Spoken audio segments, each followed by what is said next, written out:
Let's go to skills.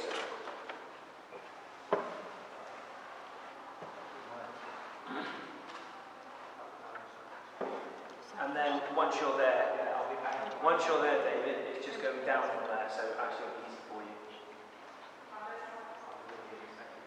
That's all right. Cool. Right, I'm going to start us off. First of all, little visual representation. Got a toilet bowl. Can you catch John? John, can you throw it back to me? Great. You got this, Lynn? Yeah. Come on now. Can you get it back to me? Great. Abby, you in? One-handed. She's caught it. What catch? Yes, send it in.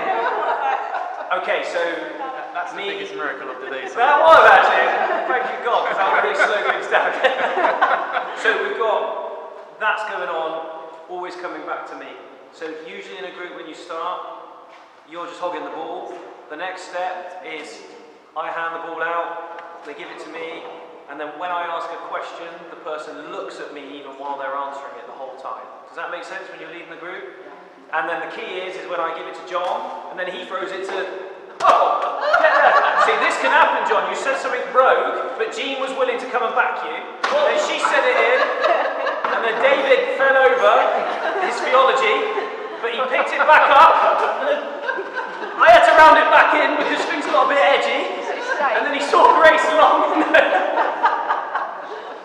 But did you see that happen earlier, where I asked something, and then someone said something, and then I think David went next, and then it went over here, and then it went back over here, and then it went back there to John, and then to Barb, and then to John, and then this John came in, and you guys started playing catch with each other rather than it was centred on me being the central point. Does that make sense? Just make sure it goes back in the loops when you run out. Well, now we know she needed to go.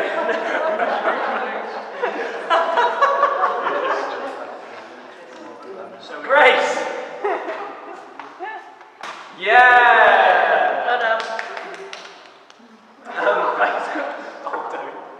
Oh, you sent it back in. All right. Okay, cool.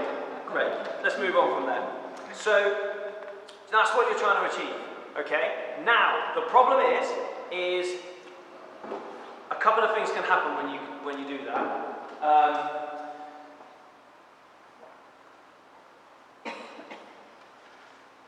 And when you have this, and from now on, we're going to have this the whole time, when someone talks, they've got to have it. Alright? And if you talk for too long, you'll think, I'm holding the toilet roll. And that's the problem. So I can throw it to John, throws it to someone, Lynn. Oh, Annie's that's good, wasn't it? Yeah, and then it goes to Jay or Abby. Oh, Abby! And then Abby keeps hold of it. And I'm thinking a few things. I'm thinking, Abby, you could have said that in 30 seconds. Sorry. I'm thinking, is it Sam? Sorry, just about to see your name. I'm thinking, I can see Sam's getting itchy. You know in groups you can see someone starts getting itchy? Yeah. Like this. And you just know that they're like... So I've got to try and get the ball off of Abby and get it into Sam's hands somehow. But Abby's not being self-aware. Yeah? So she's only aware of her story.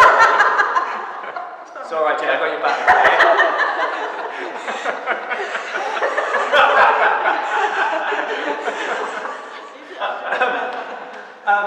Not being aware that there are other people wanting to speak. They've had the ball for ages. You've been on the playground? What does that person get called? Keeps the ball for ages when you're playing football? Ball hog. Do you remember that? Stop being a ball hogger. Pass the ball. Pass the ball. So sometimes you have to make someone pass the ball. Sometimes someone doesn't want the ball, but you want them to have a go. And then you need to weigh up, is giving them a go going to stretch them to speak and they needed that? Or am I going to end their footballing career and give them an injury and they get smashed by that? Now that, I can't give you a formula for the call on that. The only formula I can give you is, if you have someone like that in a group who's quieter and wants to be kept to themselves, I wouldn't throw the ball to them on the first or second time. I get to know them behind the scenes so they trust you. And then maybe I'd be like, Sam, is there something you want to add? You don't. And then I would also go, you don't have to. I just thought maybe you'd like to. And then as soon as they show any I'm out and I can tell body language wise they're not happy about that, I go, yeah, no, don't worry, I just thought you might because of, but John, will you? And I just start talking to someone else straight away who won't mind it. And I just get out there or I start talking, I protect them. But I wanted to give them a shot at getting involved. Does that make sense? Okay. So let me give you a few things I use to get the ball off people or to help people that have said something distressing. So sometimes someone's saying something, and then we're gonna ask some questions, which means we're actually just get to grow in our faith and think about things whilst actually doing this. Okay, so if someone says something, I want to be as positive as I can about what they've said, but I might want to add something because I think, was that the best moment for the group? What I would say don't do is don't go, Erica, thanks for that. Or before that, Erica's talking, and I just go, yeah, but. Because that's a leg swiper, isn't it? I've taken her out. You know what I mean? Go, yes, and I'm going to build on and from where you started. Whether I liked the building you did, I'm going to move on from there. I'm at least going to jump off this little castle you just made, and I'm going to head in the direction from it. So I've still incorporated you in it. You know, I do think God hates Slovakians. He hates them. Yes, and that's an interesting point, John. But actually, I use but. So yes, and is a great link. Get used to saying it and use it in everyday life. It's a lovely thing. It just makes you a bit more positive. Okay, someone says something distressing. Here's a little line I use a lot. Okay. So, David's just said something, the group maybe doesn't like it. He said that, careful. Well, I was talking to you out there. And he said a few things to me. And he told me that the earth was flat. It is.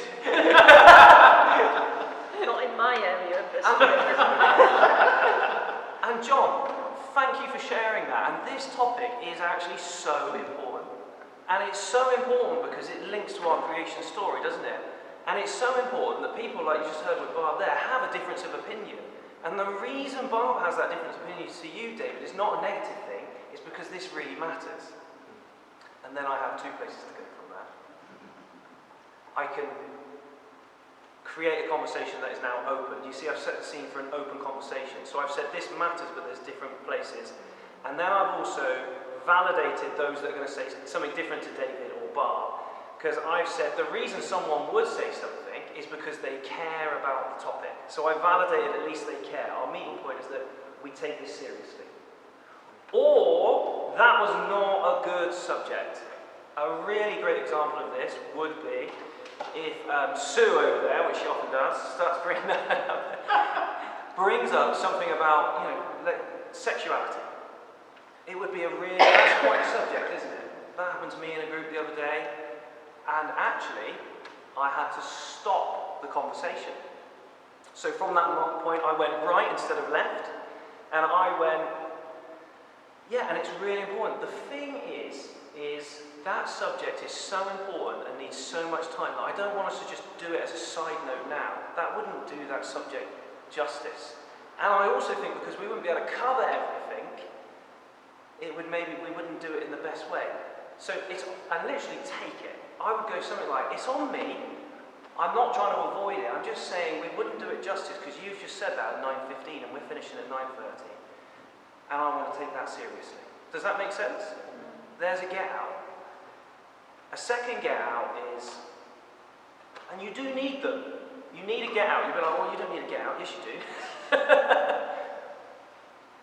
That is such a big subject, and I can see that matters to you. Do you know what? It matters to me, but I'm just aware we're in a group, so it's not the best moment for it. Can I talk to you about that after? Or what we could do is fancy meeting up for a coffee, and we'll go through it. And if anyone else wanted to join, we can do that. So I create a point of meeting somewhere else. out of that situation where it's not the healthiest. If the subject is not healthy for the group, create a place where it will be healthy and set the scene for that as quickly as you can. Someone says something in the group that the rest of the group would probably disagree with. Let's do it because we've got this going on at the moment. Let's say you're in Bristol, you're running a small group, and everyone votes Labour or Green Party. It's boring. If you're in the centre, everyone. And then you get, and I've seen this, you get a Conservative guy in there, or woman, says, you know, I actually think this. What do you do then? I would say something like this. Sally, wow, do you know what? I really appreciate your bravery of saying that, because actually, statistically, you're in the minority. And do you know what, guys? This is our chance as a group to do what the Bible says and love the minority of a difference of opinion. And isn't it great that Sally feels that she can share where she stands in this group? Should we honour that? And then from there again, you've got two options. You've set the scene that maybe you could have a civil conversation about something that is important and might be important as Christians. Or you say, but right now I just want to be in the Word right now, and I'm doing this and blah blah blah, and actually can we stick here? That's another example. So I would credit someone's bravery if they're saying something most people wouldn't. Whether you agree with it or not, bravery is still a virtue. Final couple.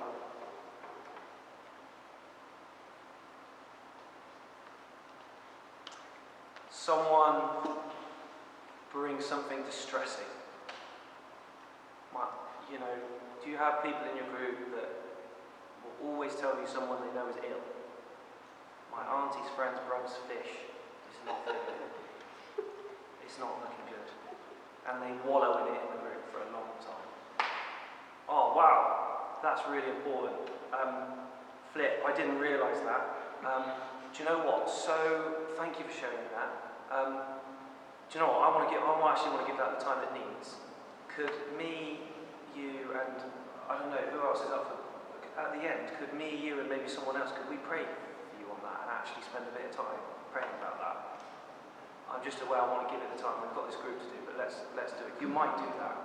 Sometimes, and I can't make this call for you, you might actually think, no, this is a moment to pray as a group. And that also can be really sweet, can't it? But I can't tell you what the right answer is there. It's a bit like the Bible. It says, don't rebuke a fool because you'll be mocked. And then it says, rebuke a fool and you'll save them from error of your ways. And what the Bible's saying is you've got to work that one out in the moment. You might sometimes get it wrong, you might not.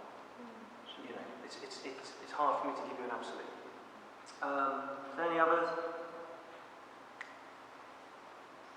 A lovely one is if, let's say you're talking about the subject of grace. As an example, if someone starts going over here, do the things I said, whatever nice way you want to do it, you want to commend them for their bravery, for their openness, validate that it's an important subject, whatever that might be, that is such an important subject. What I'm aware though is, today I am talking about grace, which is also such a big one, and I want us to actually do that. Can we do that today? Can we stick on grace? Because that alone is a big one. I'm not saying that's not. I'm sorry, don't think I'm trying to not talk about that. It's just that today I really want us to cover grace because it's so important. And can we just do that? So come back to the topic and validate that the topic you're doing is already enough. Is that alright? A couple of ins and outs there. Alright. Can I just ask? Yes, please, Nick. In dancing, you can be beautifully graceful and smooth, but sometimes you step on your partner's toe. Yeah. So how does a group leader recover from messing up? In what mess up did they do? It's hard for me to, do you have an example that's in your mind here? Well, I mean, you were saying how lovely it was that you could take someone is wanting to look at a particular topic which is off topic, and you don't want to go that way. And you may say, instead of how beautifully gliding you were before, you may say, for goodness sake, keep on track, will you? You know, I mean, I know you wouldn't, but I'm just trying to fish for an example. But something that messed up with. And we'll all mess up no matter how much we've experienced. So I'm just wondering if you had any thoughts on that. Yeah, I mean, I wonder if anyone else does first. I think it's difficult sometimes as a leader to be honest that you've messed up. I think it's part of what you said at the beginning about the vulnerability of being able to say, sorry, I shouldn't have done that. Yeah, to the group. Being humble. Humble. And I think if you are humble enough to be able to admit that you've done something wrong and apologise, that opens up a huge improvement in relationship with everybody else. That, like you said right at the beginning, that it's all about relationships as well. But then it gives them a chance to open up and be humble about things perhaps that they've done wrong or something. Yeah.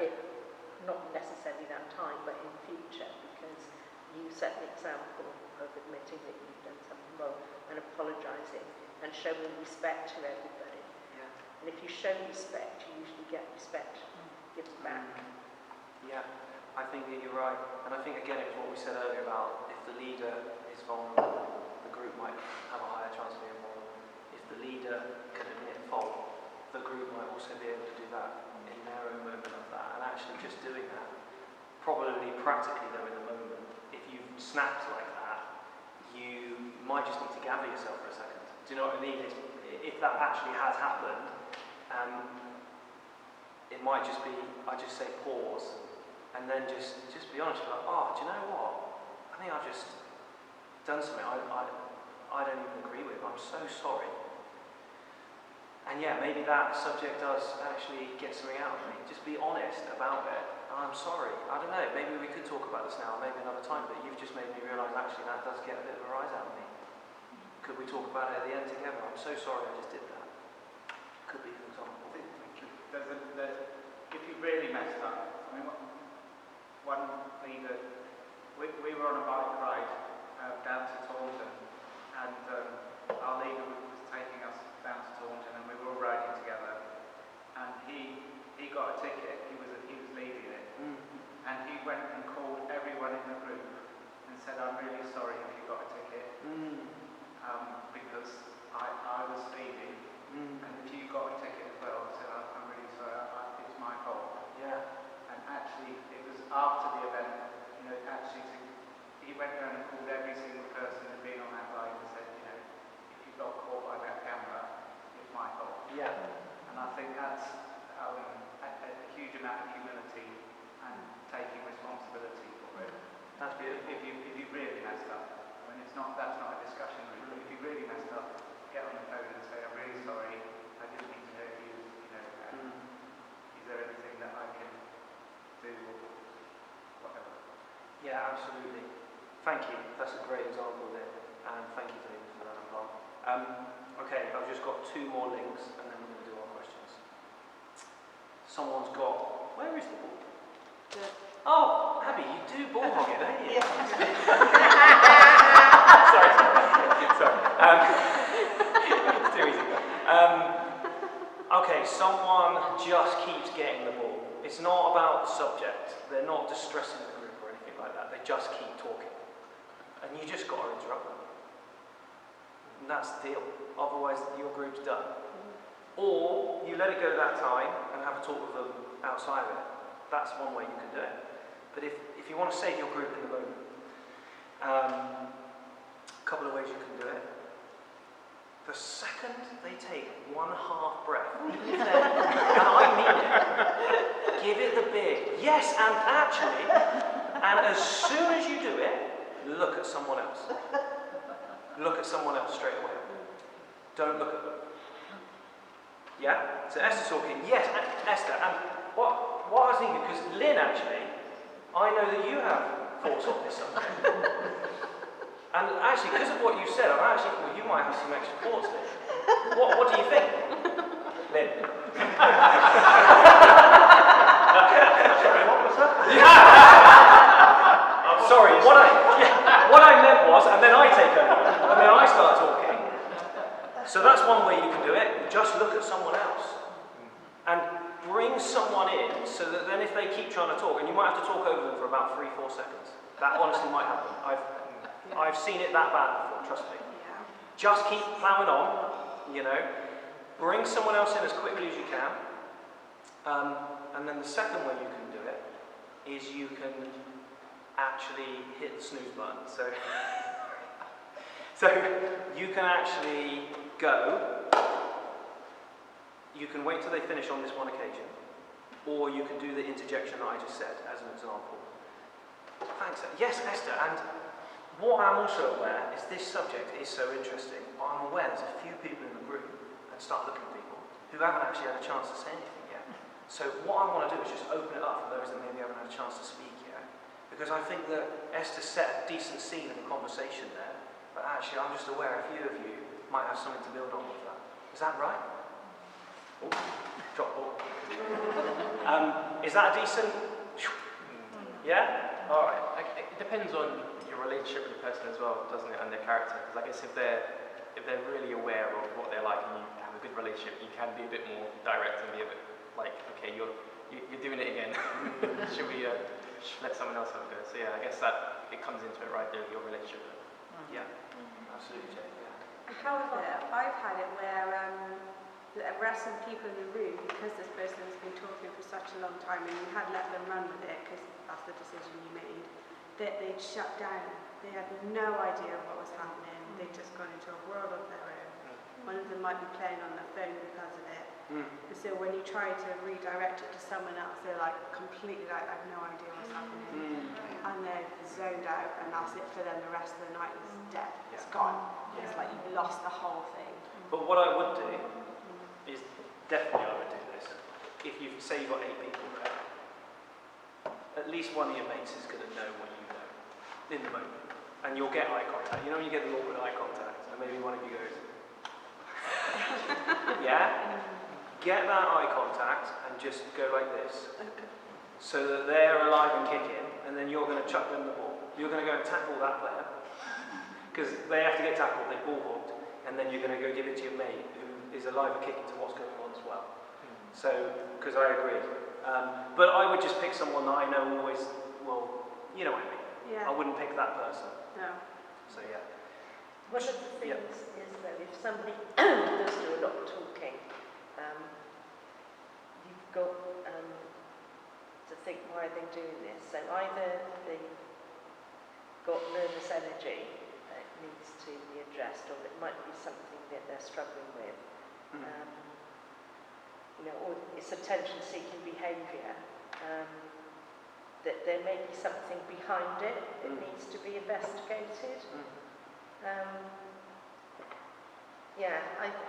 mean, I'm very conscious that I can, if I choose, to monopolise a meeting. So I choose to keep quiet unless I can't stand it and it's going in the way. Or if I start off a meeting and people are quiet and they perhaps don't know one another very much, then I'll start talking a lot and asking people questions until they grow in confidence, and then when they start taking off, I can sit back and watch. Yeah, that's it. You've got it. And I actually think a lot of the time, the challenge of people that talk a lot, often, most of the time, not all the time, is that they answer questions with stories, and they do long stories. That is usually the reason. And they tell you details in the stories. Like, let me give you an example. Yeah, I really get that, and I agree with that point. And because I remember when I was younger, I was with my friend Susan, who's like one of my best friends, and we're so close, me and Susan. So now we're talking about Susie. Why are we talking about Susan? But we're here, and we had this great time together. Anyway, that's another story. But yeah, but me and Susan are so close. But anyway, so there was this one time, and now we're back to the story. So we were in 2 bus stops there. Well, we're back to the first bus stop. Then they tell a story, and then you can imagine how many other interjections. It's like the London subway underground. Do you know what I mean? It's like bomb, bomb, bomb, bomb, bomb. And that is usually the biggest time taker. I think 25% of the time, it's someone that just, the other one is someone that gets in loops and they say the same thing to you 4 times. And I was literally with someone in a group the other day and they literally said something 4 times and I just couldn't help it. I went, alias here. I was like, Sandra, I promise we got it. Because that is the 4th time. And I agree with you, but I'm just wondering what others think. And I did, but I actually did say, you have said that 4 times. And then, as I said that, they explained it 1 more for the day. And then someone else did it, and then they got the ball again and explained it a 5th. And I was like, it wasn't even a profound thought. You know, I was like, we did not need the 5p show. You know, I was like, guys, right, come on, let's do some questions. Let's have some fun. I'm going to get coffee while we do it as well. Just to pick up, so we quite often have an agreement in the group about, so that people actually say, you know, I'm not going to speak, you know, more than things. But you need to then have that agreement in your group that you'll so if someone keeps speaking, you can sort of say, well, actually, you know, our agreement, sometimes you need to almost say our agreement is that we'll let everyone have an opportunity. And the other thing I think is sometimes before allowing people, I mean, I do seriously, and David will know this, I do sometimes say, anyone except David. I was just about to say that. Anyone except David can answer this question. And that's because I have a good relationship with David. We won't, you know, but actually to say, you know, you had your say. Yeah. But also sometimes just to pause and say, before anyone speaks, let's just think about the subject of Adam. Because there's some people who have to think before they speak, and there are others who just speak. So actually to give them an opportunity to say, let's pause. Yeah. This is an important question. Let's have a pause. Let's all think about it, and then each of us can share. Yeah. Because then you have an opportunity to well, sometimes you have an opportunity to keep them quiet. Absolutely. And I think that Sorry, especially I David. made something. I made something. He told me about you before you came. There's a long email thread. But Well, what you want to do is then have a wife, but she can shut me up. is she just there going? Yeah, I think I probably run like something. I haven't actually thought about it, but I probably run something like 20 to 25 different small groups. And I've only had 2 that I thought were horrific for someone that was interjecting it constantly. There were only 2 times. And the latest one, I actually have had to ask the person to leave the group because it was so bad. Because they would bring up.